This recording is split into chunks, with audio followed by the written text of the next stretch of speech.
Welcome back to the channel. Today what we're going to be talking about is William Bonac and his 2022 Mr. Olympia bid for the #1 position. Now, the only reason I'm talking about William Bonac today is that I believe he has become the underdog. You got guys like Nick Walker, which everybody's riding the Nick Walker train like Nick Walker is going to be the next Mr. Olympia.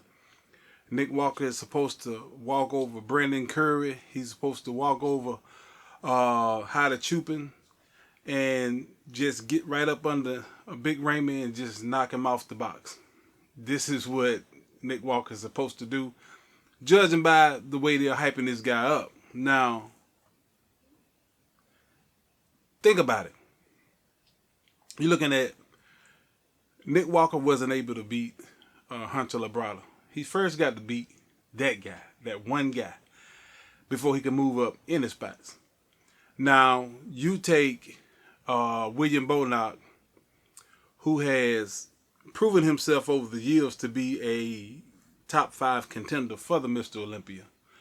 And arguably, he should have, beaten Big Ramy a long time ago. That's my opinion. Now, you take the previous Arnold Classic where William Bonac was going against Brandon Curry. A lot of people will say that William Bonac actually knocked off Brandon Curry. And in my opinion, I felt like he did knock off Brandon Curry. Now,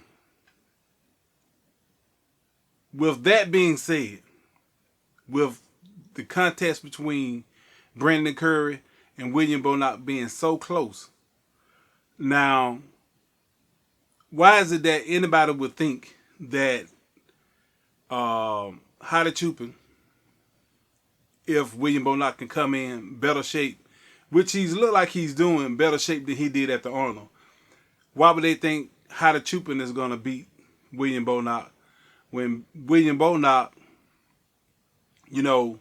came so close to beating the guy that knocked off Hada Chupin, which is Brandon Curry? I just don't get the logic in that part. Now, if you take Hada Chupin, just look at Hada Chupin's career. He's very consistent in his conditioning, but he always bring pretty much the same package. He may lose a little detail here and there from Olympia to Olympia, whatever, right? But he's basically going to be the same Hada Chupin. Now, the thing about it is that he's not known to make a great deal of changes as of late. Whereas William Bonac has fallen off and also have regained ground over time. We've seen him go down and we've seen him come back up. Now, why is it that they think that William Bonac is not a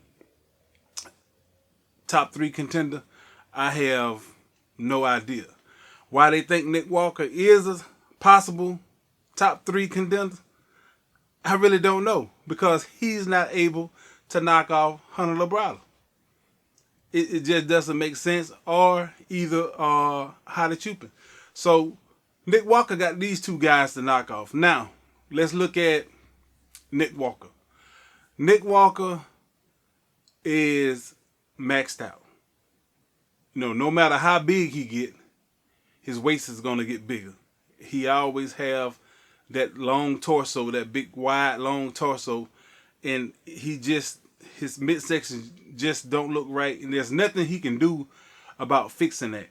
His side shots, he can hide it, make himself look more symmetrical and more balanced from side shots, but shots that are straight on, which are mandatory when you're talking about the front double bicep, he's going to have to show that front shot. That's just impossible for him not to.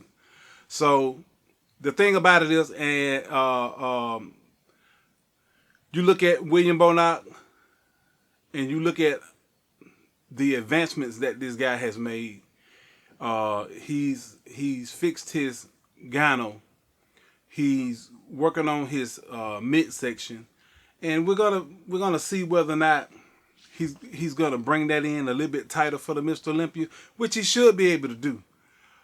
Because as of late, looking at him training and looking at the way he's looking at his update reports on how he looked, the guy is he's gonna come in with a package that's gonna be something worth the top 3, in my opinion. Now, if Hunter Labrada can come in better, Nick Walker, nobody never said that Nick Walker came in halfway out of shape or halfway there. Nobody have said that, right? So that means Nick Walker brought all that he had. And he can't put any more size on that little bit of body. Now, you know, that's one of the problems that William Bonac had when he first came out. He had so much mass on that small frame until he couldn't add no more size to it. But the thing about it is that even though William Bonac is blocky, he's not as blocky as Nick Walker. So I just can't see Nick Walker moving up any places. If Hunter Labrada can improve, we know how the trooping normally is going to be the same.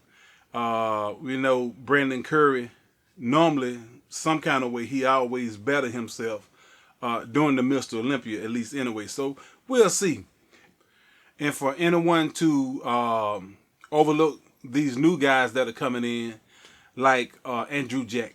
You know, Andrew Jack, I look for him to be in the top 5, which would, if Nick Walker's not able to better whatever it is that he did last year and surpass Labrada or either Hottie, you know, there's a possible chance Nick Walker may not even place in the top 6. That's just my opinion. And it's like I said, you just looking at Andrew Jack, this guy have a dominant presence. He have a dominant presence. I don't think it's going to be strong enough to knock off Big Ramey, especially with the changes that Big Ramey has made, which are amazing. But Big Ramey, they're talking about this 300-pound body that this guy have.